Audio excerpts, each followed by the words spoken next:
Welcome to First Things First. I'm Jenna Wolfe. This right here is Nick Wright. This right here is a Cris. It's a different one. This is Cris Broussard, who's in for Cris Carter. What up, man? Who's spending some time at the Hall of Fame. No, but in our minds you are. I bet you I don't know. Actually, I'm in my high school Hall of Fame. I knew it. I knew there was a Hall of Fame you were in somewhere. It's in Ohio, though. But you know what? Holy name. There's no Hall of Fame shaming. This is Hall of Famer Cris Broussard. Well, it is great to have you here today. Thanks so much for being with us. We got a lot to get to on this Friday show. LeBron James is shocked by his former general manager's comments. Baker Mayfield is coming for Big Ben, and the Steelers and the Cowboys are still Zeke-less. We are more than a week into Ezekiel Elliott's holdout, and it appears as if there will be more hold and there will be more out. The two sides remain far apart, but that doesn't concern Jerry Jones, who said yesterday he's not worried about a timeline for Zeke's return. Around the league, though, people are reportedly scratching their heads, puzzled about the way the Cowboys have handled this. More on that in a sec. Jerry said he's confident this will work out. You worried about this not getting done? I don't consider, no, I don't in any way, when have I ever not done one? Okay. So I don't worry about that. In the words of Nick Wright, speak less, Jerry. It will help you as these carry on. All right, Nick, who do you think blinks first? Will it be Ezekiel Elliott or Jerry Jones? Well, I mean, I'll just take Jerry's word for it. He's got a reputation to uphold. And the reputation is these deals get done. The way to make sure it gets done is he blinks. I mean, he didn't say, hey, how long have I been around? Do I budge? No, I don't.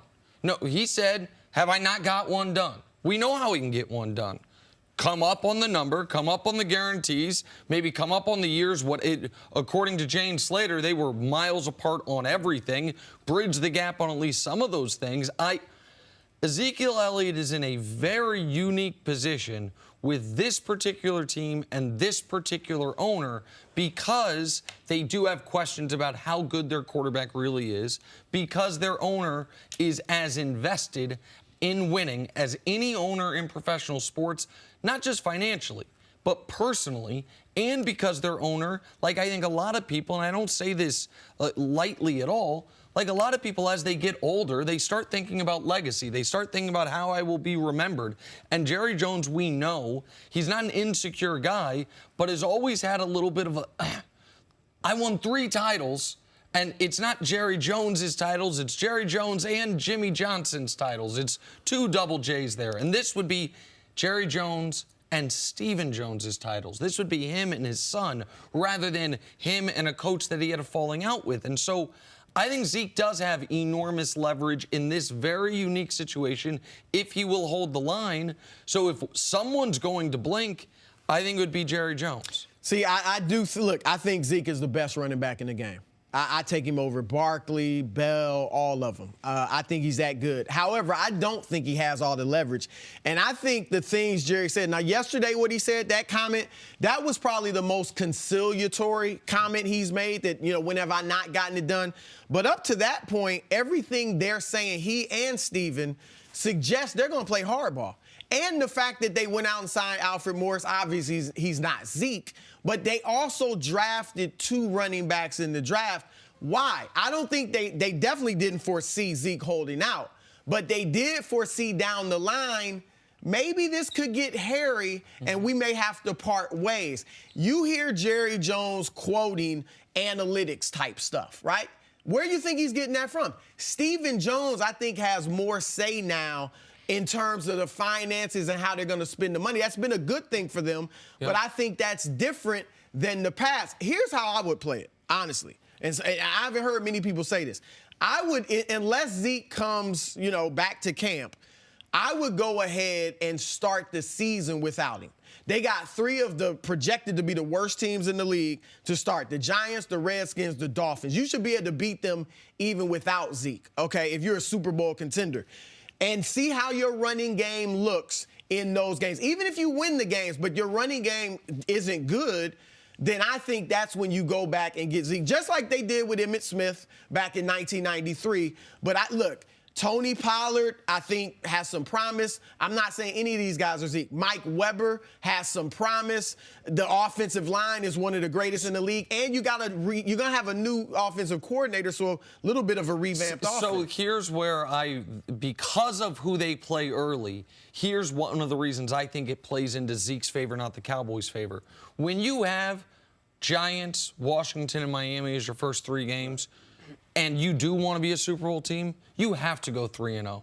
You cannot start 1-2. You can't, and I disagree with you that without Zeke, without Zeke, they shouldn't beat those teams without Zeke. Without Zeke, to me, they and the Giants it's a 60-40 proposition, Cowboys. I don't know who's going to be the quarterback for Washington. I don't know if it's going to be rookie Dwayne Haskins immediately. And in Miami, I happen to be one of the few people. I like Josh Rosen. Now, it looks like maybe Ryan Fitzpatrick will be the guy, but we also know Fitzpatrick is someone who, for moments in time, can be brilliant, and then moments in time be the worst starting quarterback in the league.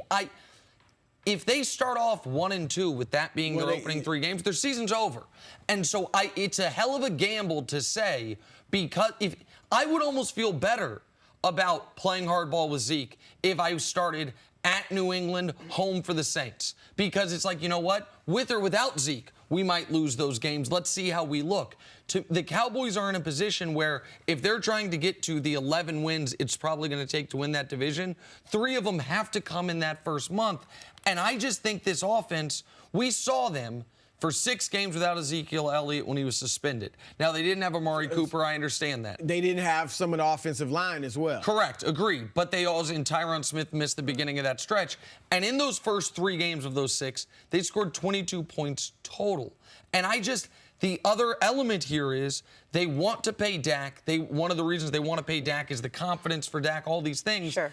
Last year, he started the year with a stacked deck against him to a degree because he had no wide receivers.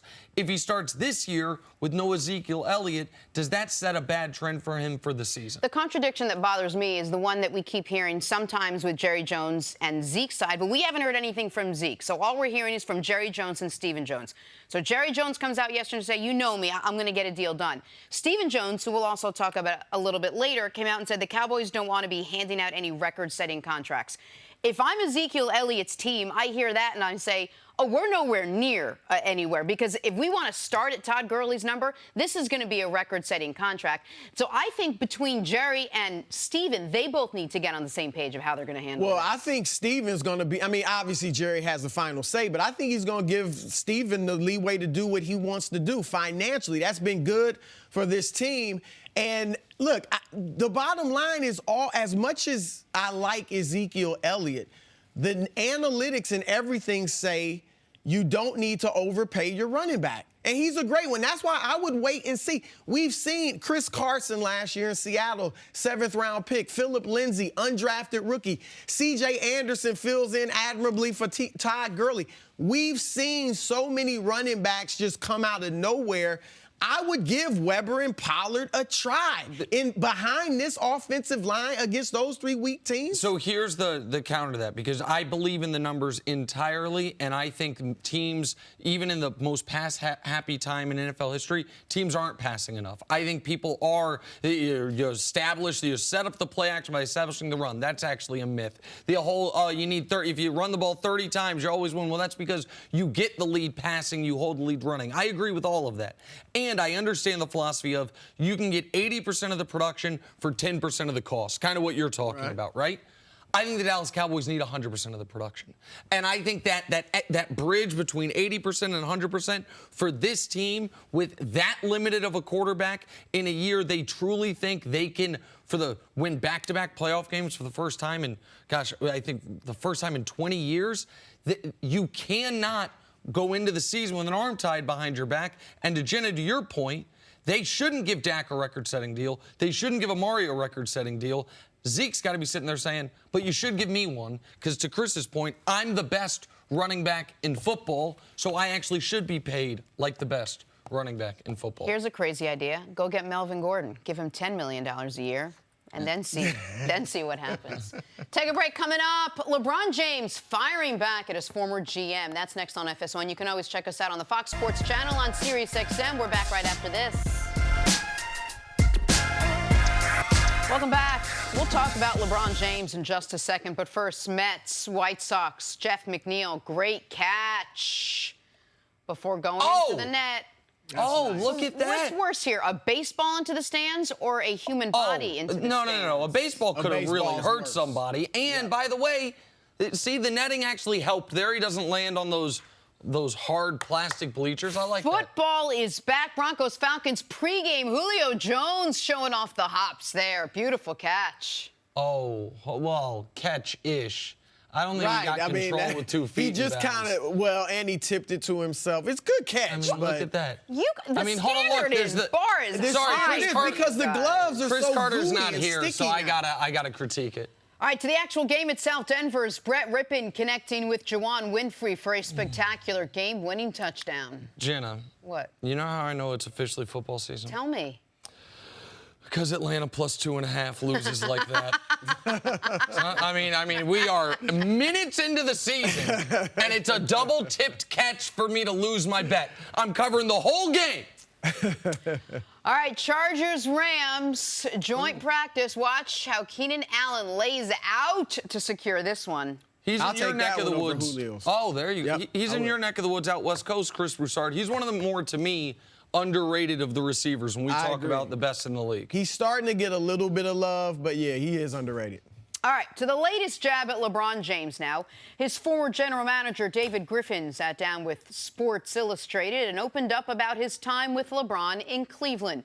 Griffin said the pressure of building a championship contender around LeBron made him miserable. Said LeBron isn't as concerned about winning the way he used to be, to which LeBron chimed in on Twitter with this: "All right, enough is enough. The throne has been played with too much, and I ain't for horseplay. Ether coming soon."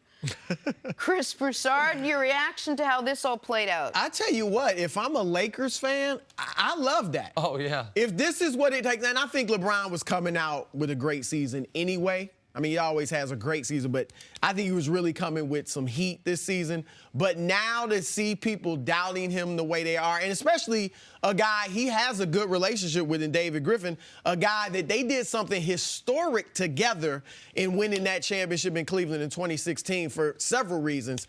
I think that's just going to light more of a fire under him.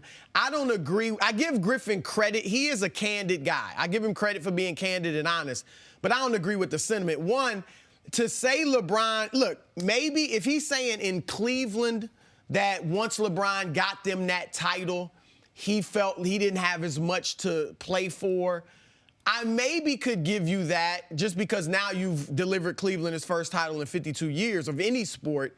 However, he's still got plenty to play for. I mean, he's chasing Michael Jordan. Some people think he's past him, but many don't.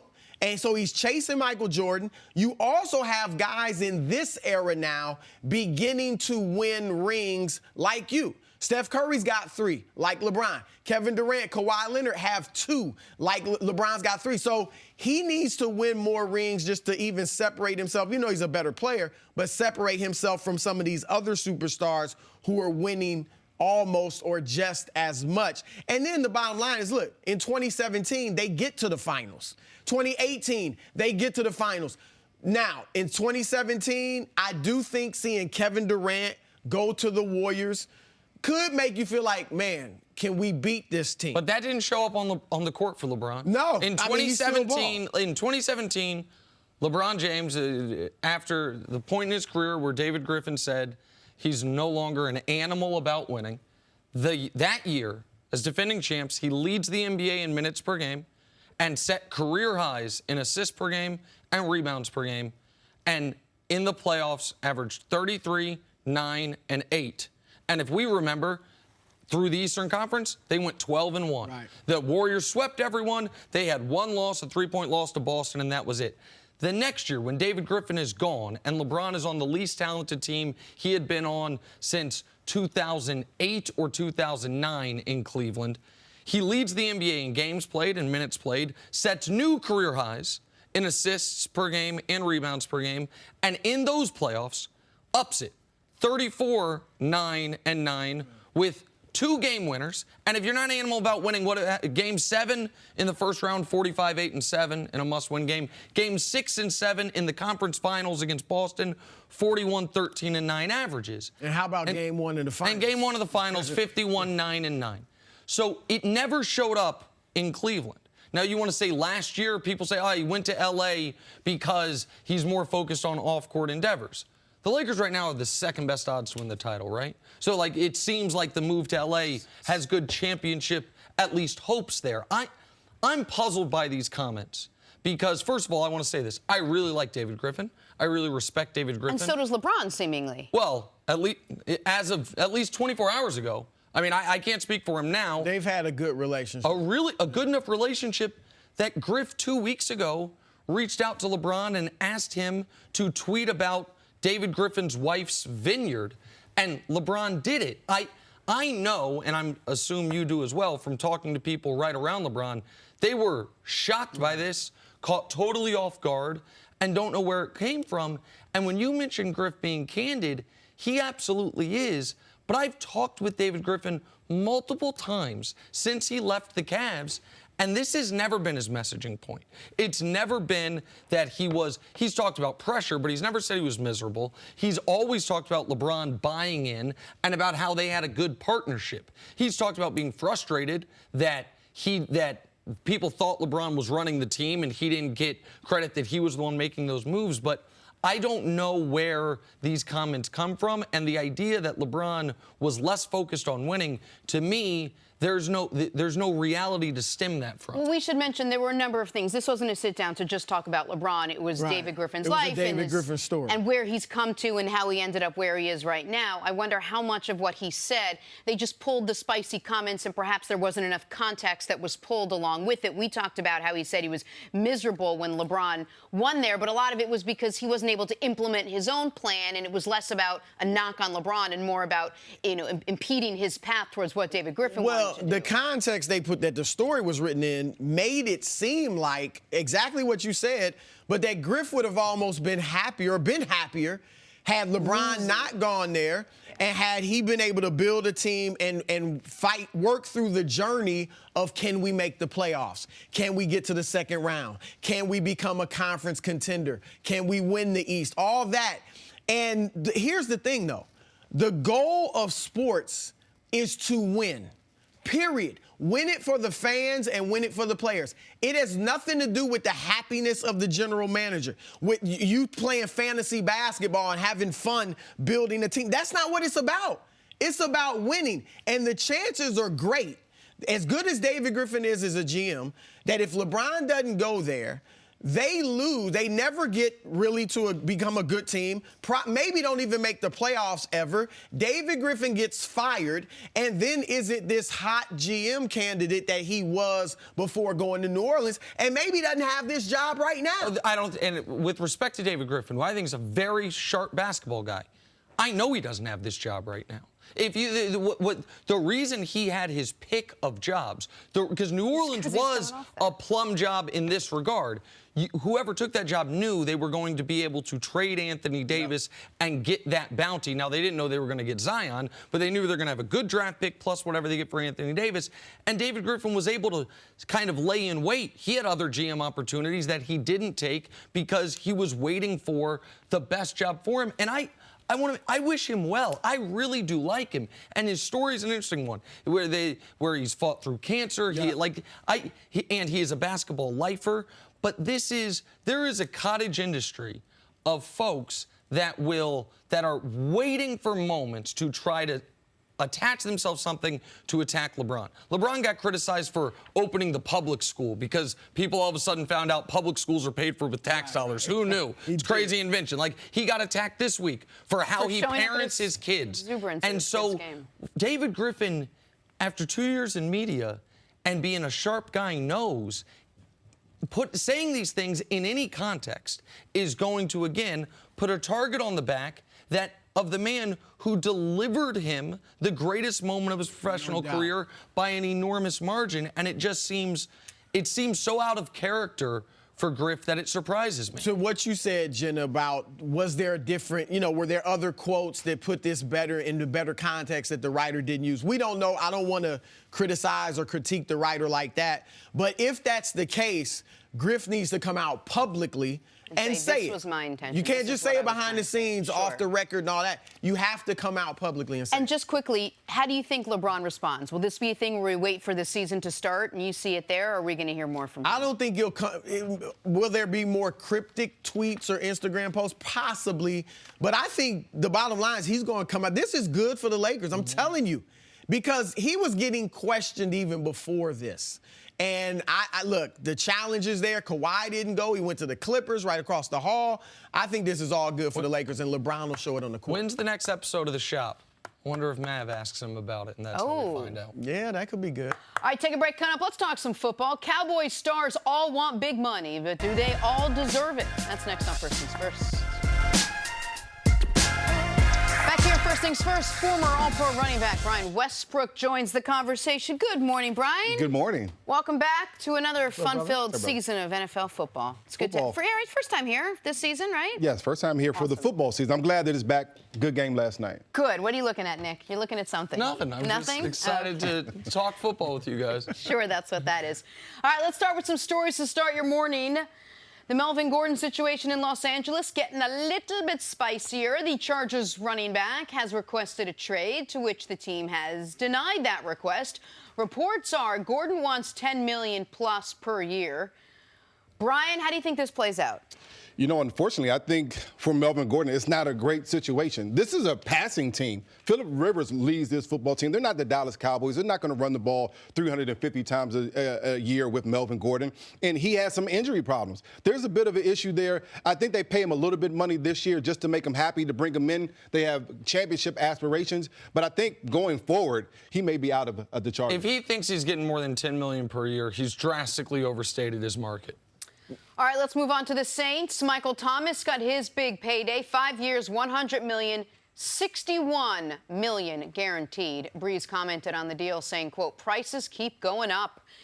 Nick, will Thomas live up to that big contract? I think he will. I think Michael Thomas is an excellent player. I think he's without question one of the 6 best receivers in football, and he is with the perfect quarterback for his skill set. Drew Brees' precision and accuracy to go along with his great catch radius and incredibly sticky hands. He will continue to be highly productive, and I think he'll be well worth the money. A true professional. It was a good deal. And look, just like Drew Brees said, Amari Cooper saying the same thing. The prices keep going up. So this could be problematic for the Cowboys. Price of the brick going up. Yep. All right, let's stay in the division.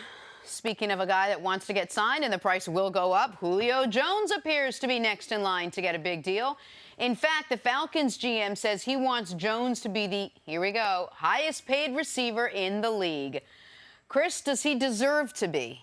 Smart thing to say, smart thing to do. Yeah, he does deserve to be. Look, it's going to change whoever signs the latest contract. But, yeah, when Julio Jones gets his deal, he should be the highest paid receiver in the league. When you look for prototypical receivers, Julio is a standard. Yep. He's big, he's strong, he's fast, catch radius, can win the jump balls. This is a guy that everyone wants to be. If you had to build somebody, it would be Julio Jones. He deserves to be the highest paid. Sometimes a guy becomes the highest paid, you're like, wait, what? Sometimes it makes perfect sense. Aaron Donald made sense, Mac made sense, Julio would make sense. Moving on to the Steelers now, Big Ben getting set for his 16th year in the league. He says he's enjoying camp, a little more so this year. Nick, you think the Steelers have a bounce-back year? Unfortunately, no. I think that they were 9-6-1 last year. Maybe they get to 10-6 this year. I think they are going to be fighting for the final wild card spot in the AFC. I think the AFC is too tough and the Browns are too good, and they had too much talent walk out the building. I think when you had a lot of talent walk out, but you also had a lot of headaches for Big Ben and that football team walking out. I think when you bring it back together, you haven't heard a bunch coming out of Pittsburgh. Now these guys are focused solely on football. I think that helps this football team. Yeah, look, I like Pittsburgh. I got them winning the division. I think the Browns will be a wild card. But, look, they've been great always at replacing a great receiver. Mike Wallace, Hines Ward, Plaxico Burress, Santonio Holmes, whoever Daniel it is. Sanders, now it's going to be Juju. And I think James Washington will have a pretty good year. So I think they're going to have a big season. All right, let's get back to the Dallas Cowboys now. By now, we know their conundrum. They have 3 offensive stars with the desire to pay just 2 of them this year. It's a simple math problem, but a complicated life problem for Stephen Jones. Jones admitted yesterday that Dak, Amari, and Zeke are all talented, saying we've got 3 really good football players that we're dealing with. Keep in mind, none of the 3 have Super Bowl rings. So, Brian, are the Cowboys' big 3 just a little overrated? You know, I don't think they're overrated. I think they're actually really good. And sneakily, I think they have a good chance of winning the NFC East. And that's taken a lot from the Philadelphia Eagles, who have a stacked roster. Right. I think when you talk about the NFC East, you're talking about a team that can run the football and play good defense. To me, that's the recipe for success, especially in the playoffs. With all 3 of them, they have a good chance. With all 3. Now, no, all 3 of them have to be there. Now, when you compare the big 3 across the league, you're talking about Mahomes, you're talking about Hill and Williams. They don't compare to them. You're talking about Aaron Rodgers, Damian Williams, and Devontae Adams. They don't compare to them. You're talking about Tom Brady, Edelman, and Sony Michel. They don't compare to them because those football teams score the football 30-plus points a game. The Cowboys are 20, low 20s points per game because they're a running team. They want to play great defense and run the football, so it's hard to compare them to those high-scoring football teams. Do you think we'll see a difference, though, with Kellen Moore as the offensive coordinator? There's talk about he's going to let Dak air it out more. They got more motion before the snap. Brought in Randall Cobb. Right. Like, do you think they'll open it up and be a more productive offense? I think they will open it up, but you have to give the ball to your best player, and he's behind the quarterback. That's Ezekiel Elliott when he gets in camp. He's the best player. He's going to get another season of 300-plus touches. He's going to have another season. He's going to catch 60-plus balls. He had 77 last year. He's a very good receiver. Obviously, he's a great running back. You have to give that man the ball. I don't think that offense changes very much. All right, here's what I think. I think they're underrated. All right, now I'm not saying they're the best big 3 in the league. But look, Dak Prescott, The Athletic just did their story where they polled 55 executives and coaches. Dak Prescott's ranked 17th among quarterbacks,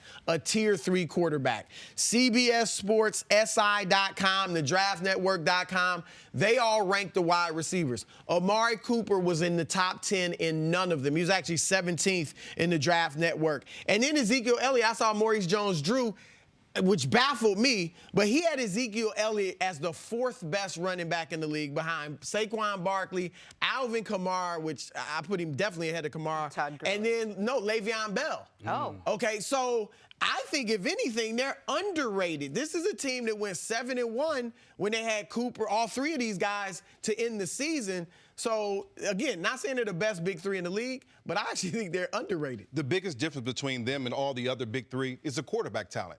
What are you going to get from Dak Prescott? Are you going to get the Dak that's going to throw the ball for 4,000 yards? Or are you going to get a guy that's going to miss open receivers, not hitting timing patterns, things like that? And now, if Dak comes back with Randall Cobb and Amari Cooper and becomes this elite passer, this team, you're talking about the big 3, this team takes off. Not elite, but tier 2 maybe? Well, but tier 2. But here's the problem for me for Dallas with their big 3. Is their best of the 3 is the least important position of the 3 league-wide. They've got, without question, we'll do general numbers to make it easy, without question a top 3 running back. We would all agree, except for evidently Maurice Jones-Drew. I think Amari is a top 12 at least wide receiver. You could argue top 10. I don't think he gets into the top 5. And then there's Dak, who's a top 20 quarterback, maybe in the top 15, but the players just did their top 100 players. They had 15 quarterbacks on that list. Dak wasn't one of them. The only one that I thought Dak had maybe a strong argument against was Kirk Cousins. Carson Wentz was the 15th ranked quarterback. I think Kirk's better. But the other element is you have to look around the league and say, okay, who are other teams' big 3s? You've mentioned a few. Saints, Breeze, Thomas, Kamara, that's better than Dallas. Falcons, Ryan, Julio, Freeman, that's better than Dallas. Browns, Baker, Odell, and Kareem Hunt, or Baker, Odell, and Nick Chubb, whichever one you want, I think that's better than Dallas. The Chargers, Phillip Rivers, Keenan Allen, Melvin Gordon, if Melvin Gordon's still a Charger. You mentioned the Chiefs, Mahomes, Tyreek, and Damian Williams. The Packers, Rodgers, Adams, and Aaron Jones, who you also mentioned. The Colts, I'd rather have Luck, Hilton, and Marlon Mack because their worst of those 3, obviously, their least established is the running back, but it's the least important. It's because of the importance of the position. The Steelers, Ben, Juju, and James Conner. You mentioned the Patriots. I think you have to get down to the Houston Texans, which would be the 10th one I've mentioned, and say, okay, would you rather Deshaun, DeAndre Hopkins, and Lamar Miller, or Dak, Amari Cooper, and Zeke? You can make an argument either way. It's hard to construct an argument that they even have one of the top 8 best big threes in football. And now we're at a quarter of the league. And that is because the quarterback position has such a but that's the reality of it, right? It has such a disproportionate importance. And the importance of your big 3, the quarterback accounts for like 60% of it.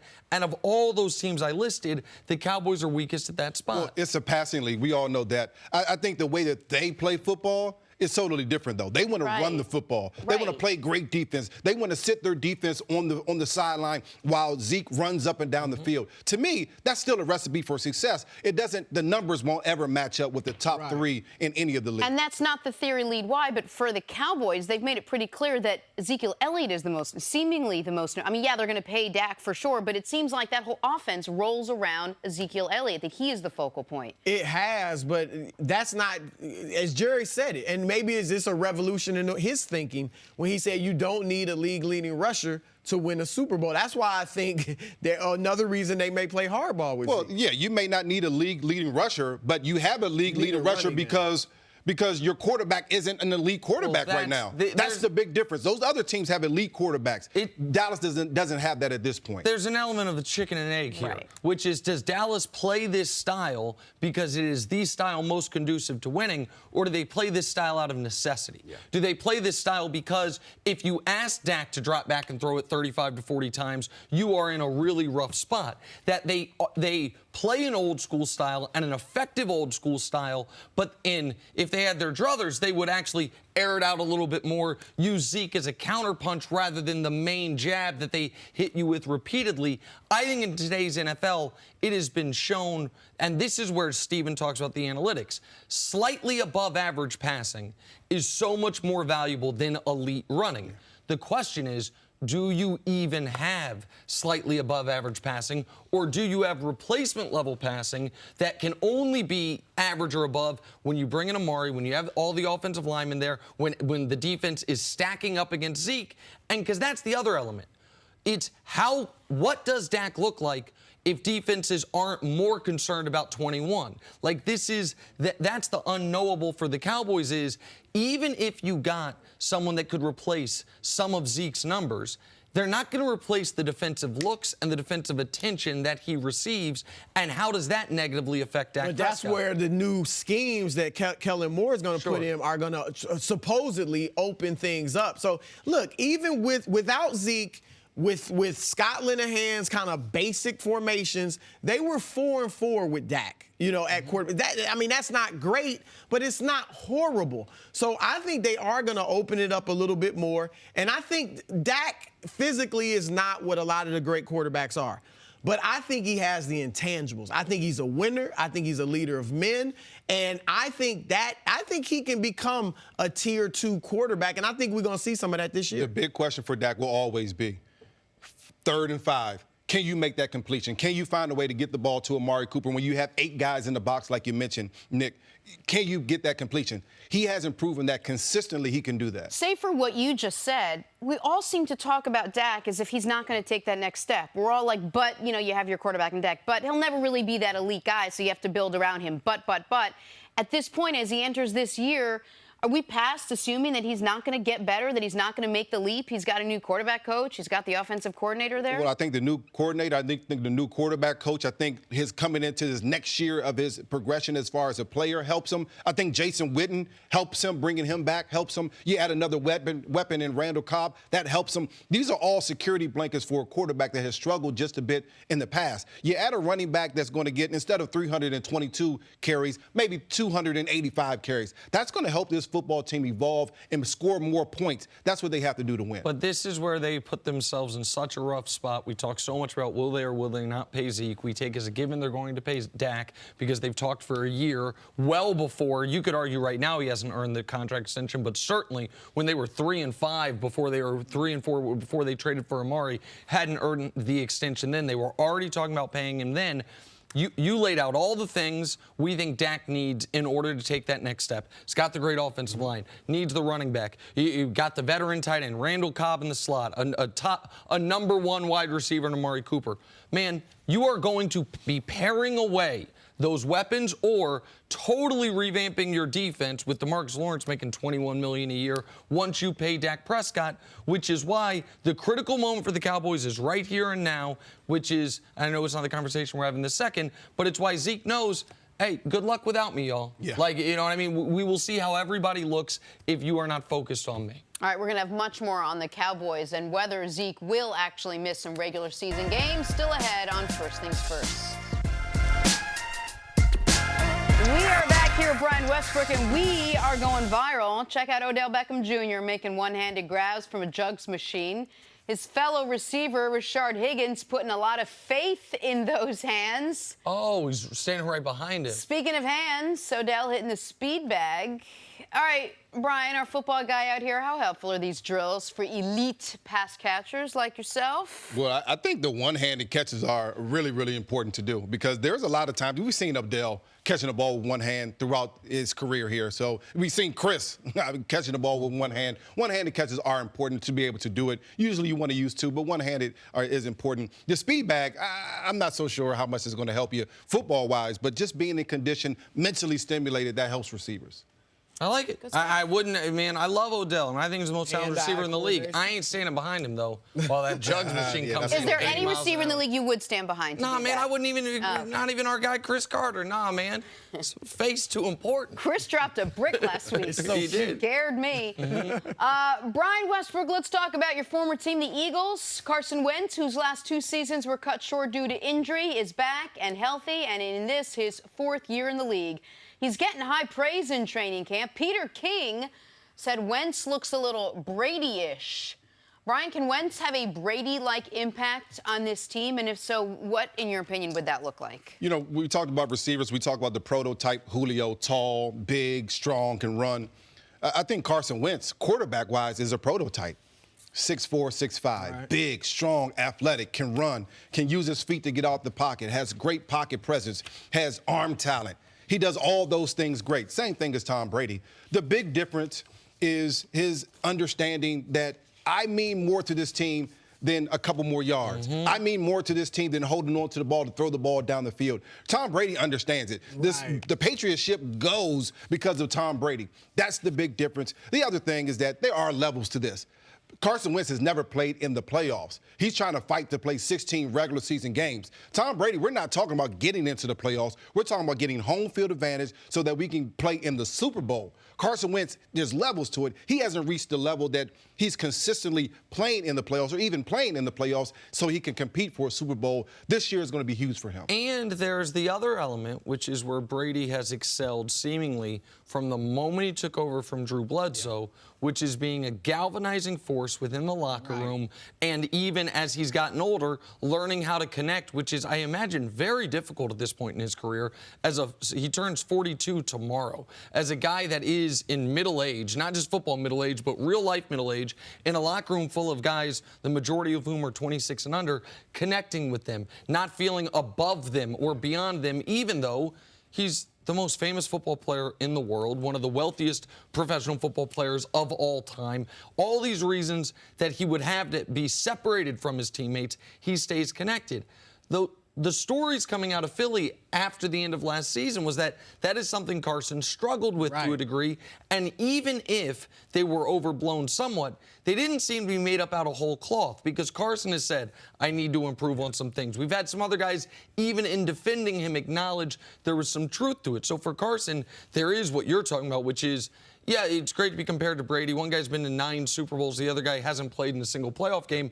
But there's also the making sure just because you're the number 2 pick of the draft, by the way, those team issues, whatever they were, that was before he got a $128 million contract, which could create more separation, making sure within the locker room you can be one of the guys, which I know is tough for a lot of quarterbacks, but when you're a young player and when there is the man, this group of people did win a Super Bowl with your backup, there is that extra bridge, extra gap he has to bridge. Cris, how much of that do you think has helped that Nick Foles is no longer there? That now it's pretty understood that he is the guy and he's going to be the guy and there's no one looking over his shoulder? I mean, look, I think that was the feeling anyway. I mean, obviously they had a lot of love for Nick Foles. He led them to the Super Bowl. They built a shrine to him and all that. But I think everybody felt like Carson is the guy, and so that wasn't a big deal.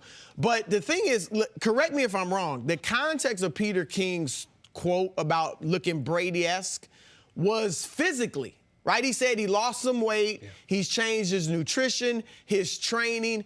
That's where the comparisons end for me because they're two different type of quarterbacks. I think Carson Wentz is physically more gifted than Tom Brady, but the intangibles, what both of you mentioned, those are the things. That's how Brady excels with the intangibles, and Wentz is going to excel physically. Now, I expect Wentz to have a phenomenal year. If he doesn't, something's wrong. With all the weapons that they have at receiver, they got a bunch of running backs. He should have a huge year. The question is, does he have those intangibles? Can he be the leader of men and galvanize the locker room like a Tom Brady has done? That's what I'm not so sure about, and that'll show up in the playoffs. I think when drafting Carson Wentz, everyone in the Eagles organization believe that he has those intangibles. They think he can develop into that. Tom Brady obviously was a mature guy when he came into the league, but he was humble because he was drafted late. Right. Carson Wentz, expectations were high. He has to do a better job of, you're right, leading men. He has to do a better job of getting the locker room behind him and winning and staying healthy. Those are the biggest things for him. Now, when he was a rookie, remember there were all types of stories about how all the players loved him. He was getting guys baptized and all that stuff. And then lately we saw these other stories that painted a whole different picture. What is the truth? Well, I think that Carson, as a young man, probably could have been a little bit more personable, could have been a little bit more giving of his time, could have listened to some veterans a little bit more. But you're also talking about a guy, and I experienced it in my career because I was injured a lot too. When you're dealing with injuries, your sole focus is getting better for yourself. Your sole focus is trying to make sure that you are available for your team. And sometimes that comes off in a bad way, especially when you're in that position.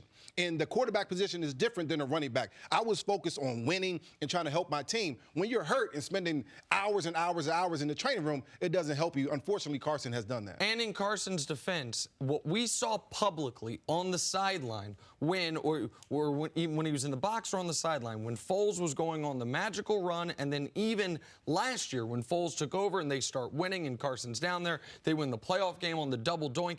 Carson publicly presented a great face. Yeah. It could have been a much bigger distraction if there was a single shot of Carson pouting, if they catch him having a very human reaction, particularly last year when it's like, you got to be kidding me. Like, this is happening again? Yeah. Now, you said something at the beginning I just want to circle back to quickly, which is recognizing I am more important than this first down. So when he almost won that MVP, so many of his highlights were not clean pocket, drop back, perfect pass. It was broken play, scramble to the side, avoid a hit, throw across my body. It was making big plays with his legs, putting himself in jeopardy and avoiding the big shot and then making the play. Do you think he can reach that level of excellence playing a safer brand of football, or is it part and parcel for who he is, that in order to get the best Carson Wentz, he's going to be putting himself in jeopardy the way he did in 2017? Well, I think part of his maturity going into his first year is all about him being smarter. All about him making better decisions. Now, I'm not going to say he's going to do that 100% of the time, but if he can get 50% better, that allows him to play in the playoffs. If he can just do a little bit better than what he was doing before, now he's not taking those extra shots after the whistle before he throws the football. He doesn't have to do that. This team doesn't need for him to do that. Really what this team needs, because they have so much talent around him, is for him to get the ball out of his hands, make the right decisions, get the right audibles in at the line of scrimmage. If he can do that, this team can win. Brian, stick around. Coming up, let's stay in the division. Will the Dallas Cowboys get a deal done with Zeke before the season starts? That's next on First Things First. Back here with Brian Westbrook, we are going viral. Check this out. Oh, Ben Simmons working on the...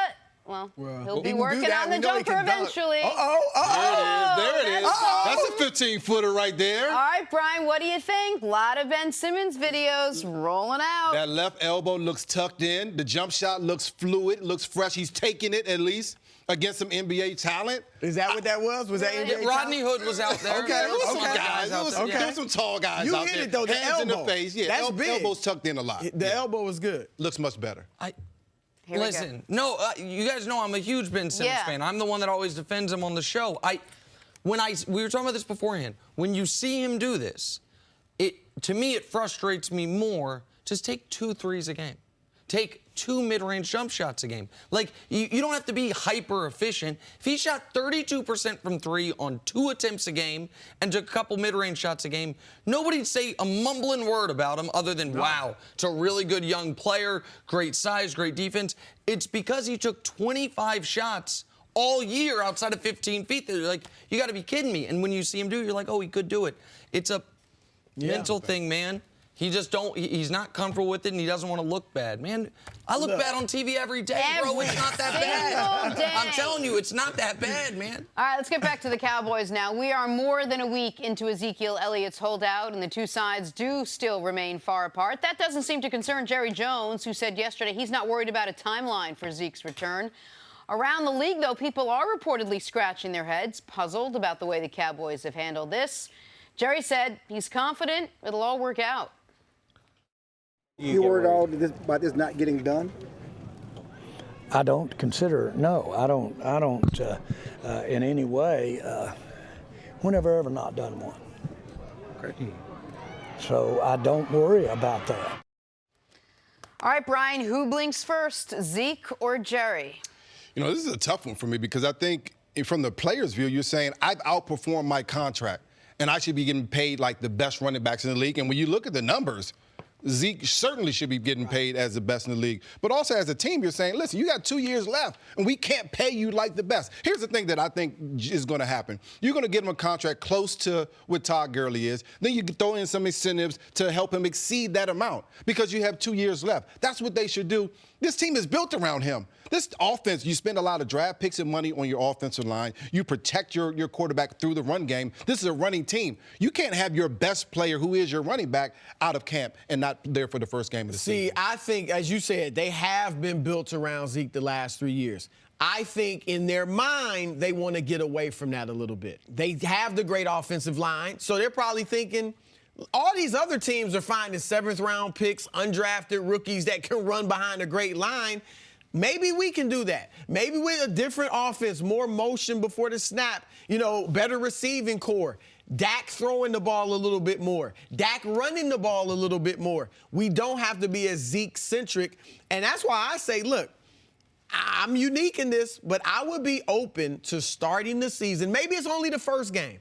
But starting the season without Zeke, and if these new guys can't run, even though my offensive line is great, then I go ahead and give him what you're talking about. Yeah. But if I look good without Zeke, now he may have to come back and take the offer we're offering. I think Zeke wants to come back. I think he wants to play football. I think football is his thing. I remember a couple years ago, they started a couple games the Cowboys did without their thoroughbred Emmitt Smith. 93. And they lost those 2 games, and they brought him back in quickly. What did they win that year? They ended up winning the Super Bowl. Yeah. And I think that this team, again, has Super Bowl aspirations. The windows in the league are small. You have to be able to win when you're inside those windows. You have to have Zeke on this football team. And listen, people bring up, and I brought it up a bunch, the 93 example, and it's a good one because they went 0-2 without Emmitt. They brought him back. They then went 15-2 the rest of the way, won the Super Bowl. I think a more instructive example might be the Seattle Seahawks much more recently with Cam Chancellor. Cam Chancellor held out. He wanted a new deal. They had won a Super Bowl and then lost on the non-Marshawn Lynch play. The following year, Cam wants his contract. They go 0-2 without him. One of those plays, if I remember correctly, I don't remember who they were playing, but it was in a dome. The backup safety got beat over the top at the end to lose that game. He comes back. They make the playoffs. But instead of having a bye or home field, they don't. Why? Because they started 0-2. And you know what didn't happen that year? They didn't make the Super Bowl that year. That year, they all of a sudden, that was officially the beginning of the end of the Legion of Boom and an era that we thought when they won their Super Bowl, man, Seattle could peel a few of these things. They're young, they're good, they're cheap. And so sometimes you recover, and you go 15-2 the rest of the way because you're one of the greatest teams of all time. Sometimes those first couple games without your best player, one of your best players, turns an 11-5 team into a 9-7 team, or a 12-4 team with home field advantage to a 10-6 team that's playing the first round of the playoffs. Can the Cowboys afford that risk? Can they afford to risk playing any games without the best player on their team? That's Zeke's stance. Because otherwise, let's be honest here, Zeke's being a little irrational. And by that I mean, when you're in a contract negotiation, the earlier you get your extension, what you are for security, you are usually forfeiting money. Yeah. And the later you go, the more risk you take, the more money you can get. Zeke, it would appear, is trying to have it both ways. Yeah. I want the money as if my contract is up, but I want the security of getting it 2 years early. So I get why the Cowboys would be like, man, you can't have it both ways. You want to get the highest paid deal ever? Wait. If you want to be paid early, well, then there's going to be a financial sacrifice you make. Zeke wants both. And the question, of course, is will the Cowboys give him both? Well, that's why I said you have to get an agreement that has incentives that can make you the highest paid. When I looked at Pittsburgh last year, Le'Veon Bell's not there, but they had James Conner waiting. He was waiting to go. When I talk about the Dallas Cowboys, they had Alfred Morris. Not the same type of caliber running back, older guy, has been through the league, but he's an older guy. He's not going to get you 1,000 yards this year. They don't have a James Conner. That's why they need Zeke back in this game. We haven't had a running back on the show. Just a question. Tell me what's going through Zeke's mind right now. How hard does he train? How you mentioned earlier he really wants to get back. I mean, what is he putting himself through? How much can he be able to just sort of transition right back into the game life if he does come back for the first game? I think as a running back, it takes a lot of time. It takes talent to be able to read the holes, to feel it. I think he has that. He comes back and he feels that. That's something that's natural for him. Making sure that he's in top shape. When he came back last year, he looked thinner, he looked quicker, he had more explosion to the hole. This is what he has to be prepared for. He got 322 rushes last year, 77 catches.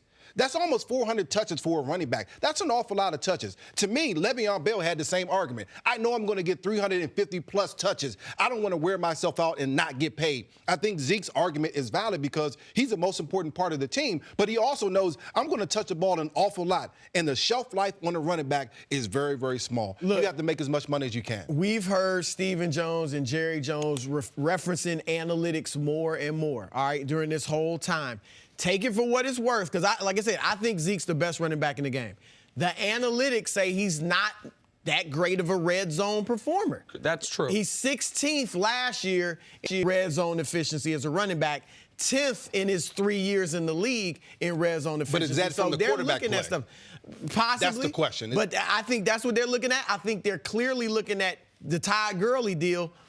I mean, that looks like the Rams it was right now are crazy mistake. It. Right. He's damaged goods at this point. And David Johnson averaged 3.5 yards a carry last year after getting the big money. But those are the same deals Zeke's looking at and saying, man, damn good thing David Johnson got that money. Right. Yes. Damn good thing Todd Gurley got that money, because if they'd have waited, what's Todd Gurley's market value now? We got to see him play because people are worried about his knee. Yeah. David Johnson, the Cardinals, as the Cardinals often do, made a kind of irrational decision there. They paid him early. He was brilliant that year, by the way. 2,000 yards scrimmage, 20 touchdowns. He was great. But they paid him based on 1 year production. The next year, he dislocates his wrist, missed the whole year. And then last year, he was really unproductive. So I do understand the argument from both sides that the reason that I believe Zeke, and the reason I think Zeke is going to take it to the wall like this, is his agent, I'm sure, is telling him, hey, man, Jerry knows this is their best chance of this season, next season, the season after.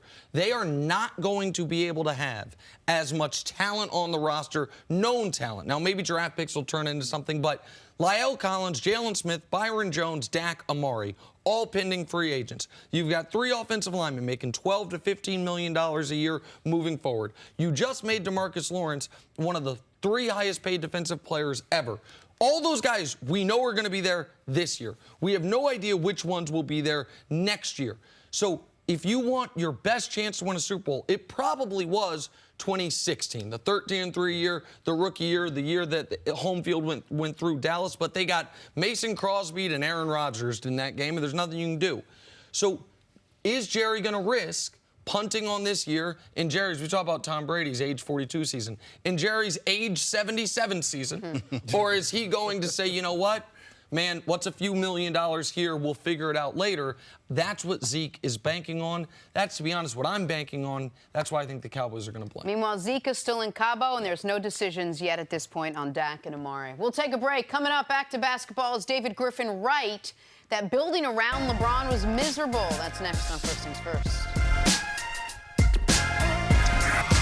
Tune in tomorrow. We got a star-studded MLB doubleheader for you. First, Aaron Judge leading the Yankees against Mookie Betts and the Red Sox. Then Mike Trout and the Angels take on Francisco Lindor and the Indians.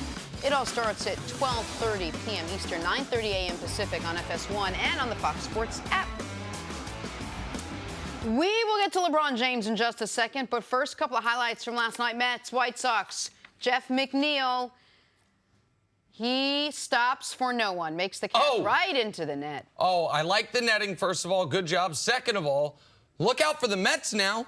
Winners of 6 in a row. They don't sell at the deadline. Instead, they're buyers. 4 games back. They're going for it. Here we go. Football. Speaking of being back, Broncos, Falcons, pregame. Julio Jones.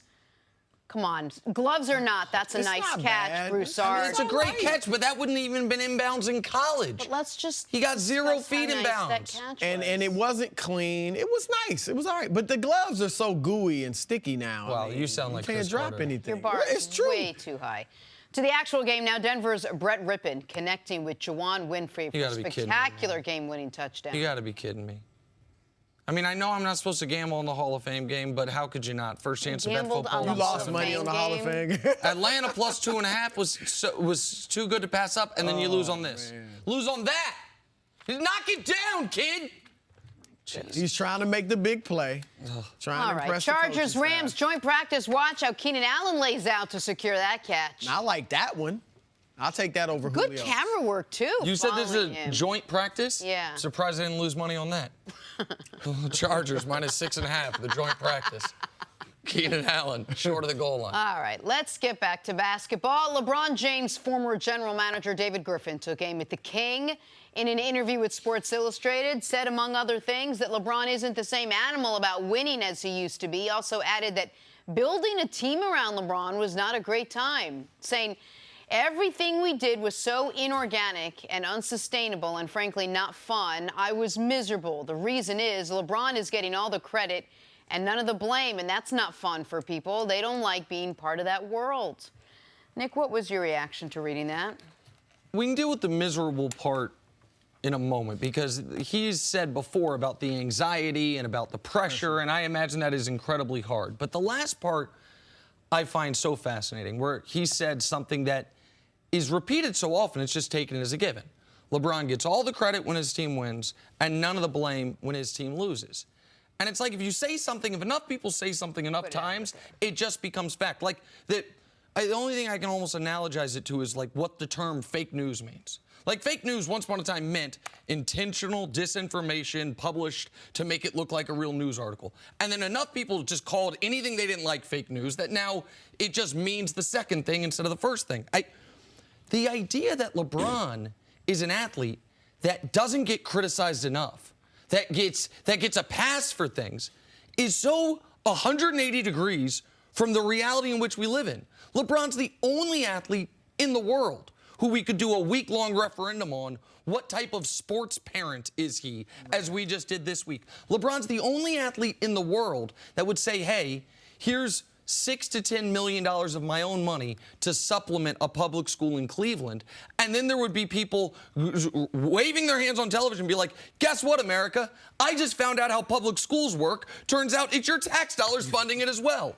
LeBron is still criticized regularly on television for the 2011 finals. It is still said that he quit on the Cavs for the 2010 series against the Celtics. And if people say, well, yeah, but I mean, did he get criticized when they lost to the Warriors? No. In a finals, when you go 36-13-9 and your second best player is Matthew Dellavedova, you're not going to get criticized. And in the next finals they lose, when you average a triple-double up against what a lot of people thought is the most talented team ever, probably not going to get criticized. So does LeBron get the lion's share of the credit for the championships he's won? Well, yeah. The same way every guy who's the best player on a championship team gets the lion's share of the credit. But the idea that LeBron gets none of the blame, LeBron got blamed for getting hurt last year. LeBron got blamed for the mental impact on Brandon Ingram and Lonzo Ball because Anthony Davis demanded a trade in New Orleans.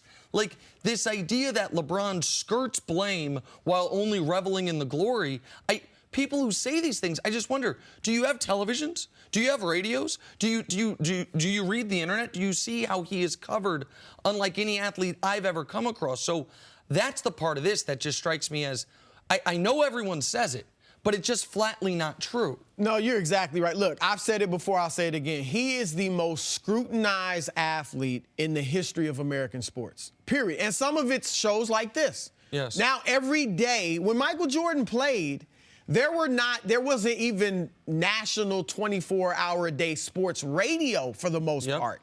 Okay? There certainly weren't debate shows or morning shows like this talking sports. So if LeBron misses a game-winning jump shot in Utah on a Tuesday night, we're scrutinizing it.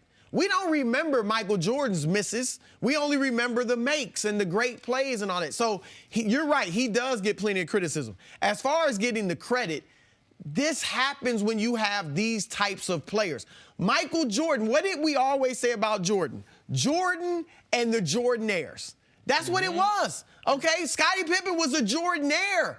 That's what it was. When you have a player that great, that is what it is. And there's a benefit to all the players that, as David Griffin said, get all the blame. There's still a great benefit, okay? Because Kevin Love may end up being a Hall of Famer. Because of those that one championship and all those finals appearances he had with the Cleveland Cavaliers. Chris Bosh will almost certainly be a Hall of Famer. Had he stayed in Toronto and gone out in the playoffs in the first round every year, averaged 20 and 10, he probably isn't a Hall of Famer. Kyle Korver is a household name because he was on those Cleveland teams that played in the finals. Kyrie Irving got the opportunity to hit arguably the greatest shot in NBA history because he was playing with LeBron James. So, yeah, I get it. LeBron is high maintenance.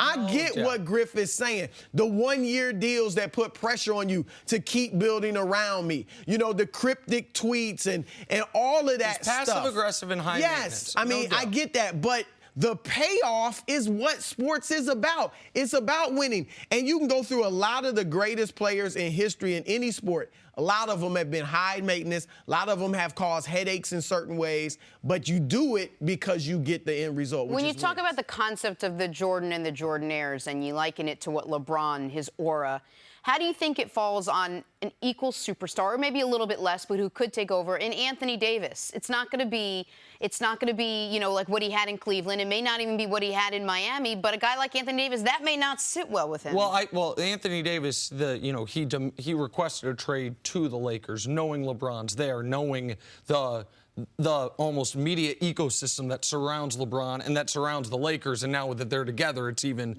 greater.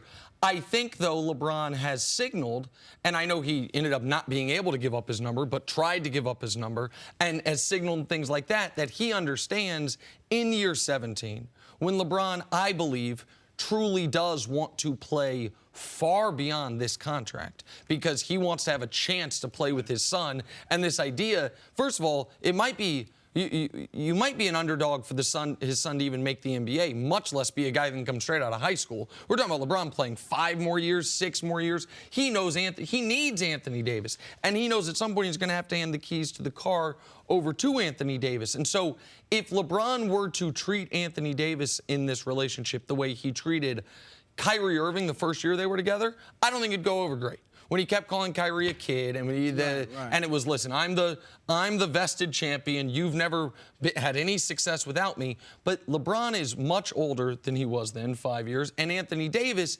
is a much more established player with some playoff experience and a much older player than Kyrie was at the time. Well, also, the second star has never been the one that's really gotten totally pushed to the sidelines. It's been the third star. Yep. Chris Bosh became the role player. Kevin Love became the role player. Kyrie was able to do his thing. Didn't Kyrie average more shots a game than LeBron, I think, their last year together? You know, Dwayne Wade, he did step back a little, but he still was a star with LeBron. So I think AD will get a chance to do his thing. And one last point, on the LeBron gets all the credit.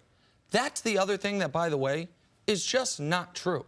Like, you know, for 30% of sports media, who saved LeBron's legacy? Ray Allen, remember? He's 2-7 without Ray Allen. Right. And in fact, you know what? He's actually 1-8 without Kyrie Irving. When you think he's the only player ever that the expectation is, well, I mean, teammates made shots. So how good is he really? And so it is just the opposite of the way he's actually discussed. And Griff being miserable, I bet he would want to clarify the exact meaning of that. Because I would imagine every day we have to be great. If anything short of a championship is a failure, that probably does weigh a hell of a lot heavier on you than right now his job with the Pelicans, where it's like, man, if we can get to 38 wins, we did a great thing this year. But let me say this quickly, too. That's going to come with the territory. If he does a great job in New Orleans, and the article in Sports Illustrated was already saying he's done a great job. Maybe. We'll see. Yeah. I mean, he's a good GM. But let's see what these ex-Lakers do. Let's see what Zion becomes. Yeah. If Zion becomes what some people think he can, if the Lakers play well and Griff does a good job, play well. I'm sorry, the Pelicans, if he does a good job, that pressure's coming.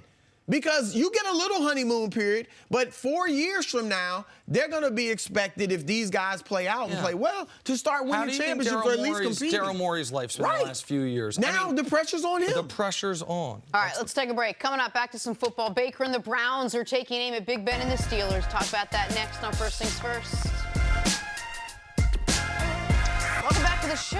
Pro Bowl linebacker Bart Scott is joining us now. You look good. Shiny suit, man, in the building. On behalf of what Cris Carter would probably say if he was here. My Look at you. Stillskin look. You know Where's Mace when you need him, man? I mean, yeah. Bask in all the compliments summertime. for 1 second. Sun's out, guns out over. Yes, I see. They are every day, but no one notices except you. Time for stories to start your morning.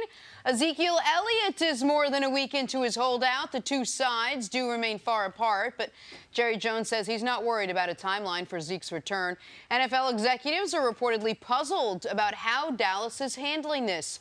Bart, who do you think blinks first, Jerry or Zeke? It has to be Jerry, because Jerry understands that he's in a window and he has to win. And I heard Westbrook on the show talking a little bit about the last time they had a running back that held out. They lost the first 2 games, and they can't afford to lose the first 2 games because the Philadelphia Eagles are in their window as well. Ezekiel Elliott is the engine that makes this offense go. Yeah, the Cowboys start out 0-2 this year. They're cooked. It's not that they can't make the playoffs, but they cannot improve upon last year, which is the whole goal. Shaq would say, barbecue chicken. Barbecue chicken. The Melvin Gordon situation in Los Angeles getting a little uglier. The Chargers running back has requested a trade, to which the team has denied that trade request.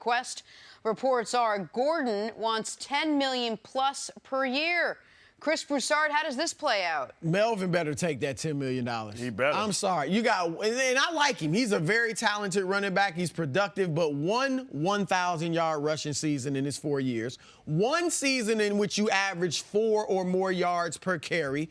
They were 4-0 without you last year, and 2 of the teams they beat, Pittsburgh and Kansas City. And Austin Eckler and Justin Jackson, they may not be as good as Gordon, but they're good enough to get it done. You better remember quality of life. I ship him to Cincinnati or Miami.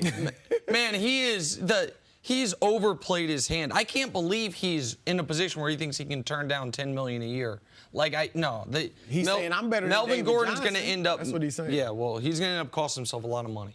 All right, finally, the traditional stalwarts of the AFC North in Pittsburgh. The new hot-shot Cleveland Browns and the Steelers both have the same odds to win the Super Bowl this season. Big Bay entering year 16, while Baker is heading into year 2. Steelers missing AB and Lev Bell. Browns have yet to play a game with Odell in the mix. Bart, who do you think is the better team in the AFC North? Is it the Steelers or the Browns? I think it's the Browns, and you can say, well, the Browns have never done it, but they brought in guys that have had success in other places. I think they're in a tremendous window right now, as Baker Mayfield is a young quarterback under that rookie deal, so they can go out and get hired guns, bring in a guy like Sheldon Richardson. But the problem is when you go out and you spend all this money at the top of the market, that if those guys get hurt, they don't have a lot of depth. That's why they were paired with Nick Perry or Mike Daniels, right? Yeah, that's why they were paired with potentially trying to get some depth at that position. But I like everything that they do. I like how this team is built. They have depth at the position. Pittsburgh is going to have to figure out, can Juju Smith-Schuster be a number one? But it's not about, Juju Smith trying to replace AB. It's about can Dante Moncrief replace Juju Schuster, because what happens is he was the guy that was getting a lot of the production when you roll coverage to AB and you had to respect them. James Conner did a great job, replacing Le'Veon Bell, but for the first time he realized what it's like to have that amount of carries on his body, and his body couldn't hold up. Look, I'm with Pittsburgh. I think I like the Browns. I'm from Cleveland, so Okay. I hope they can get into the playoffs. I got them as a wild card, but I think Pittsburgh wins the division. Obviously, they lost a lot of talent, but I think that locker room is just going to be better. When Ben, I don't think that's just Ben talking. I think he really is being sincere, and whether you like him or not, when he says, I feel like I love the game again. Because those distractions. How ironic, right? But the distractions are gone. You know how He's been trying to retire for the last 3 years, man. The distractions are gone. As far as the receiving court, this is what the Steelers do. You know this. You could go all the way back to Plaxico Burress when they had to, get somebody in for him. Hines Ward steps up. Santonio Holmes steps up for him. Mike Wallace steps up for him. Then, Antonio Brand. But it was this always is what they two. do. It was always two, though. And now you look at Moncrief. He's a retread. He's a guy that's the first-round draft pick. Well, you like Washington? You like James Washington? I like him a little bit, yeah. But is he going to garner that respect? I think Connor had a great year, and I think they, obviously he got hurt. Jalen Samuels, they're going to use him a little bit more, so I think they'll, try to keep Connors healthy. And also, here's the one thing they have over the Browns, too, the coaching. Now, I like Kitchens, what we've seen, but Mike Tomlin is obviously a proven winner, and Kitchens is a question mark. Is a total unknown. That is, to me, the biggest edge the Steelers have by an enormous margin is the Steelers have one of the 6 best coaches in the entire league, a coach, one of the 6 guys in the league that if he got fired today would have 3 job offers by tomorrow. He's on that list, and Kitchens is a guy who 12 months ago today was a running backs coach. You know what I mean? Who's never been a head coach at any level. So, and I would argue of all the major sports, head coach in the NFL is the most important coaching job. And it's not just what you do during the week. You have so much impact during the game, especially, hell, we saw in the Hall of Fame game last night. Now all of a sudden you're going to have to challenge calls and non-calls. A lot of things there. So Freddie Kitchens is an X factor here and a total unknown. But talent-wise, go ahead, Bart. I mean, but we've seen him have success with his offense. So all he needs to do is be the offensive coordinator. This defense is going to be able to run on autopilot when you look at all the talent that they have on that side of the ball. You talk about elite corners, got it. You talk about 2 bookend pass rush, you got it. Talk about interior pass rush, you got it. And when they go up against the Steelers, which they had success against last year, they're going to be able to put that, offensive line against the test. And that's a tremendous offensive team. But if Juju can't get open, then Ben's going to be under a lot more duress. And we've seen him hold on to the football and have, the propensity sometimes to be turn the ball over at an elite rate. So we're going to see if this defense as well can support, because it hasn't been the offense that's been a problem in Pittsburgh. It's been that Blitzburg hasn't been able to be in Blitzburg because they haven't had the corner support or the safety support. Well, and because the linebacker for the Pittsburgh Steelers is a vintage position ever since Ryan Shazier tragically was carted off. They haven't been able to replace that. Steelers historically slow drip rookies, not this year. Devin Bush going to be playing from the first snap of the season. And so I actually agree that the Browns have, I think, players 2 through 53 far more talent. I think the Browns have hard to find a hole in their roster. I like their safeties. I love their corners. You mentioned their pass rushers. Interior D-line, they bring in Sheldon Richardson. Larry Ogunjobi has shown who he is. I think Odell's the most talented receiver in the league. Jarvis all of a sudden becomes a way overqualified number 2. They got 2 good running backs in Chubb and Duke Johnson. And that doesn't even mention they got Kareem Hunt coming halfway through the year. So we mentioned the questions at coach. Then there's a question of the 2 quarterbacks. Man, I love Baker.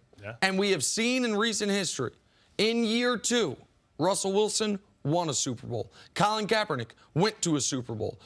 Carson Wentz was on his way to winning league MVP for a team that won a Super Bowl. Patrick Mahomes, year 2, won a league MVP overtime away from going to a Super Bowl. Andrew Luck in year 2, 11-5, a 28-point playoff comeback for losing to the Patriots. Like we have Jared Goff in year 2, 11-5, went to the playoffs. Quarterbacks that are great win immediately. Maybe not their rookie year, but by year 2, if you are the guy, if Baker is the guy that I think he is, he absolutely can go toe-to-toe with Big Ben. And so if they're a wash-it quarterback and you love their roster more than or I love their roster more than the Steelers, then unless Freddie Kitchens screws it up, I think the Browns should be the favorites in the division. I think there's something to be said, though, for having been there before. And you brought it up earlier. And I know they got some veterans who've done it in other places, but it's going to be interesting. I just think, do you jump from where they were 2 years ago to where they were last year to all of a sudden, and I know the NFL is different. I mean, it's different. You go from worst to first a lot in the NFL. This reminds me of my experience when I came here with the Jets. The Jets were knocking on the door. They brought in a bunch of veterans that didn't care about, oh, these are the Pittsburgh Steelers. They always win. We didn't care that these were the New England Patriots because we had known success where we had been. We had success individually and collectively, and we came together and we knew how to win those tight games. And then when it comes down to those tight games, it's going to be leaning on the experience of guys that have done it and been successful at other places, and they don't have that fear. They don't have that fear of Ben Roethlisberger, and Ben is going to have a lot more on his plate because he's the reason why people believe that Antonio Brown isn't there. He's the reason that people believe that they wouldn't commit long-term to Le'Veon Bell. So now he doesn't have those outlets that he had last year. James Conner's tremendous runner of the ball, but it was Le'Veon Bell's ability to catch the ball that really helped them out and having those outlets. So let's see if Ben can step up and put it on his back. He can't try and throw for 5,000 yards like he did last year. That's not sustainable. He's going to have more of a well-balanced offense, and can he count on that? Because Ben's going to revert to who he is if things start to break down and go bad early in the season. And don't count out the Baltimore Ravens because they are dangerous as well. And they're one of those scrappy teams that have the physicality and the brand of football. I don't know about Lamar Jackson running the ball 200 times. Right, 200 times. At least we trust the Steelers a little more. I take a page out of Mangini and Colin Cowherd, and I just want to pump the brakes on all the hype with the Browns. I love them. I love Baker. I really like what Odell can do when he's not a distraction. Yeah. I love all the talent that they've put together. But don't you want to see them just go out and play a game But so first? Here's the thing, though. People keep we remember the dream team in Philly, right? And that everyone anointed them and then they were terrible. Man, that was a long time ago. Yeah. Guess what? The hype teams recently have been worth the hype. The Rams, oh my God, they're bringing in all this talent. Everyone's anointing Sean McVay. They went 13-3 and went to the Super Bowl. Hey, Pat Mahomes, oh, he's supposedly going to be the next Brett Favre. Let's wait. They went 12-4 and went to the AFC Championship game. Like, in today's NFL, man, the hype is real. And Baker wasn't. Baker is not a guy, it's like, where'd he come from? No, he set the all-time efficiency record in college, then re-broke it, set his own record, won the Heisman, was the #1 pick of the draft, and took a team that had won one game in 2 years, and all of a sudden they had a winning record the second half of the year. Like, I don't think that you are overhyping them. I think that you look at the talent, you look at the quarterback. Now, the division is tough. You got three legitimate teams. You said you have the Steelers and Browns going. The Ravens won the damn thing last year, and they should be better. They added Earl Thomas. Which is great for them. But I believe in the Cleveland Browns. And Mark Ingram, too. Colin's a smart guy, but he's wrong. Yeah, I know. Man, he's wrong a lot. I think you agree with me. I do. I think Is that a first? Could be. You know what? We should sit and talk about it let's just marinate in the moment for Bart, stick around. Hey guys, Nick Wright here to talk about Lightstream credit card bills.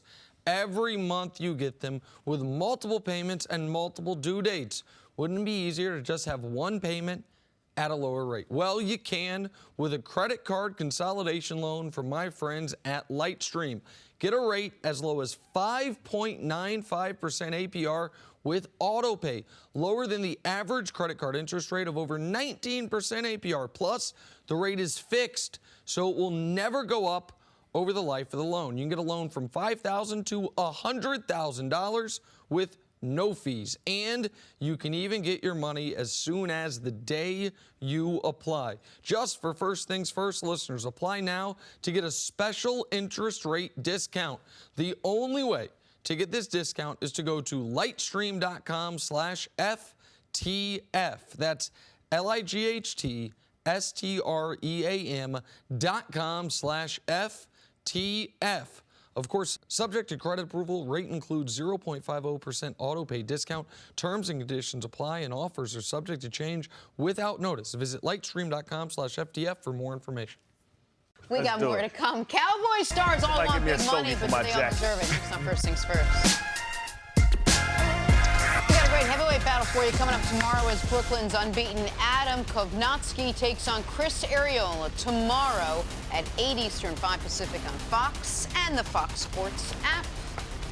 Back here with Bart Scott, and we're talking Cowboys. By now, we know their conundrum, right? They've got 3 offensive stars with the desire to pay just 2 offensive stars this year. Simple math problem, but it's a pretty complicated life problem for Stephen Jones. Jones admitted that Dak, Amari, and Zeke are all talented, saying we've got 3 really good football players that we're dealing with. Keep in mind, none of these players have Super Bowl rings, those 3. So, Bart, are the Cowboys' big 3 overrated? I mean, I think it is a big 3, but, you know, I heard you guys talking earlier. It's a big 3 with the weakest position at the most important position in Dak Prescott. I mean, I feel like Ezekiel Elliott is one of the most elite running backs, but how far does that get you in today's game? It depends on how you're going to build your team. Every team is designed to win a certain way. They're designed to win with a great running game, taking shots down the field, and a defense that's supposed to be rested because the offense is eating up the time of possession. You know, now that's a recipe to win, but now you don't have as much room for error if you can't be able to spread the formation, air it out, and get easy scores, cheap scores. So I think that, you know, if I had to pay anybody, I'm looking at how, like, they're bringing in Cooper. That's like paying a stepchild, right? He's like a adopted kid. You talk about Dak and you talk about Ezekiel, they're homegrown kids, right? They're draft picks that lived up. They got a lot of sweat equity. Now, you're talking about bringing a guy in that you brought in the middle of the season. You're going to pay him before you pay me. I got all these touches. I got all these hits on my body for you, knowing that my shelf life. Ezekiel's going to have to make sure that he stays out because he's 24 years old, and he knows if he wants to see all his money, all his contract, he needs to get that 5-year deal now so that he can get all of it before 29, because once he gets 30, you talk about devaluing. Devaluing of the running back is almost over at the age of 30. Look, I totally get where you're coming from, and I feel for Zeke. I feel for all these elite running backs in this era. They're just a victim of the era. They're a victim of the analytics, and they're a victim of David Johnson and Ty Gurley getting those contracts and Johnson not producing and Gurley looking like he's damaged goods now. So I understand. I hope Zeke gets paid. What do you mean? What about Beast Mode? Beast Mode came in, got paid, went to Seattle, won a Super Bowl. He lived up to the hype. Right, but it's other examples that was as well. Almost like a different little era. Like, that feels like it was you know a long what I mean? time Like ago. you weren't running backs weren't devalued at that point to the way they are today. Right. And I also think they're in their mind now. Whether they can do it or not, we'll see. But I think from listening to what Jerry and Stephen Jones are saying, from looking at Kellen Moore, the new OC, and what they're talking about. Now, again, can they do it? Can Dak throw more down the field? You know, will Randall Cobb make that much of a difference? You know, the offensive line we know is great. You know, is the offense going to be that much different with all the motion and things like that? I think they want to wean themselves off of Zeke. A Zeke-centric offense, or at least one that's so Zeke-centric, and that's why I think they may try to give it a go without him. But we call the Cowboys the big 3 for 2 reasons. 1, because Dak and Zeke came in together and they were instantly successful, and 2, because they had the greatest big 3 maybe in football history in that same organization. Right. Because they had Troy and Emmett and Michael. You had a guy who is maybe the greatest running back of all time, has the best numbers, and certainly one of the 5 greatest, and a Hall of Fame quarterback and a Hall of Fame wide receiver. And so now it's like, oh, triplets again. No, they're not. They're just not. There's 32 teams in the league. There's 8 teams that easily have a better big 3. The Saints do. Breeze, Thomas, Kamara. You trading them out for those 3? No chance. Falcons, Ryan, Julio, Devontae Freeman. No chance you'd rather have Dallas's. The Browns, we just talked about. Baker, Odell, and pick the running back you want, whether it's Kareem or Nick Chubb. The Chargers, Phillip Rivers, Keenan Allen, Melvin Gordon. The Chiefs. The Chiefs, it doesn't even matter who the running back is. Just Mahomes and Tyreek, better than the 3 guys you got there. And Kelsey. Yeah, sure. The Packers, the Colts, the Steelers, and now the Texans. I don't know if I maybe. gave the Steelers, but okay. I don't know if I gave the Steelers, but okay. Well, Juju to me and Amari are neck and neck. Big Ben's better than Dak, and obviously James Conner is not Ezekiel Elliott, but that's the least important of the spots. All those are better because of the quarterback. Right, but that's okay. Like but that's even like saying Brady, I have Sony Michel, and Julian Edelman. Edelman. Yeah. Edelman, Cooper is probably better than him. And Zeke is certainly better than Sony Michel, but Brady is so much better than Of that. course, That's but where it is. but here's the thing. If you and I once upon a time had the same amount of money and I put my money in stock and you put your money in gold, and gold plummeted and the stock went up, and it's like, well, you only have more money than me because the stock. Well, yeah, if it was 1987, then the Cowboys' big three might be the best of those because they have the best running back. But it's 2019, and so I understand the argument from this is all about why you don't pay Zeke, right? It's because even though he's the best running back, what is his real value? But from Zeke's perspective on it, it is, guys, okay, that's great. You're saying I'm not as valuable. Okay, how good are Dak and Amari when I'm not there? How good are the Cowboys when I'm not there? Maybe I'm overvalued, but I don't have no value. And the idea that the Cowboys offense can move without him, I don't think exists. It can't. Look, right. They were 4-4. I'm just saying. And okay. I think Zeke's the best running back in the league. They're 4-4 without Zeke. Some of that was also without Tyron Smith. Okay? That's all I'm saying. I mean, I love hearing you talk about the shifts and motions like that means something. Like, we used to have this thing when we was with Rex and they all just get up and shift and move the formations. We just sit back and say, you so crazy. That don't mean anything. What happens is that's giving answers to the test to the quarterback. But none of that matters if I don't respect your running game, because I'm just going to sit back and double whoever I have to double and put it on the quarterback. So all those shifts and motions are trying to make it easier for Dak Prescott, but is he going to be willing to throw the ball down the field? He's shown that he hasn't had the ability. He's not as accurate as most quarterbacks. You would expect him and hope that he would run more like Russell Wilson, but he's not really the most athletic guy. He doesn't really use his legs. So with the shifts and motions, without a running back, it's a moot point because I'm going to still have my eighth man in the box, and I'm still going to just take away your running back. That only works when you shift motion, eighth man in the box. I figure out this cover one. I find my one-on-one coverage. I don't have to go one-on-one coverage if I can go two deep safeties. I'm doubling everybody because I don't respect the quarterback. So it all depends on, can Dak throw the ball downfield? Absolutely. And can he identify? So if he can do that, can he identify the one-on-one coverage? Can he throw guys open? Can he make tight throws into tight spots? Because it's going to be tight spots because you don't have the eighth man in the box because I don't respect your running back. But listen, so that list I gave totally changes if Dak takes a major step forward. The Cowboys' ceiling totally changes if Dak takes a major step forward. Say it again. Dak has a ceiling. Well, and the Cowboys do business as if they know it. They do business. They would not be in this position if they had not traded for Amari Cooper. Why did they trade for Amari Cooper? See how good Dak was. To see how Dak. And what they found out he looked good with Amari Cooper. He looked okay. He was over 270 yards a game, 70% completion. You got the best offensive line because once you pay him, you're going to start having to pick some of those players apart. You know, like Joe Flacco had to figure out when you give him the money, you start taking the line away. You're going to lose one of those players. You can't have three guys on the offensive line making the top five money. But this is. Oh, go ahead. I'm sorry. Well, I was just going to say, what about the intangibles too, which we know is huge for quarterbacks? I think Dak has the intangibles. Now, physically, he's got some work to do. I think he's a winner. I think he's a leader of men. I see you laughing. Because who's the last quarterback with intangibles that we saw win the Super Bowl? Brady's got intangibles. I know Brady's great. He's the greatest of all time. But a lot of it is his intangibles. A lot of it with Joe Montana was his intangibles. But Brady doesn't need anyone else on that offense to play well. Dak needs those two other guys. He does. He doesn't throw it like Brady, obviously. He needs a perfect situation to be a great quarterback or a second-tier quarterback. I'll let him walk and take Teddy Bridgewater, and you'll have a better football team. The Cowboys take. You give me Teddy Bridgewater right now, and the Cowboys are better. Thank you for listening to the First Things First podcast. Remember, leave us a review and tell us what you think. Subscribe to the podcast on Apple Podcasts and catch us on FS1 Monday through Friday, 6:30 a.m. Eastern. For Cris Carter and Nick Wright, I'm Jenna Wolfe. So long, everybody.